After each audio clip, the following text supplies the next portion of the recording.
ప్రకృతి, I you sure? I'm damn sure. మనం ఇక్కడి నుంచి పంపించేస్తే వీడు ఇంకొక దాంట్లో జాయిన్ అవుతాడు. అక్కడ ఉన్న అమ్మాయిలు కూడా నాకు పెట్టి అదే టార్చర్ పెడతాడు. అలా అవ్వకూడదు. వెల్ సెడ్ ప్రకృతి.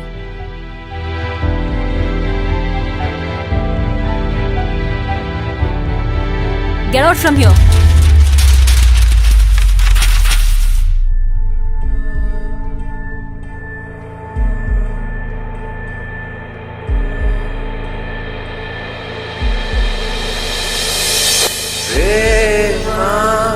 ముగిసేనా కలలే చదిరే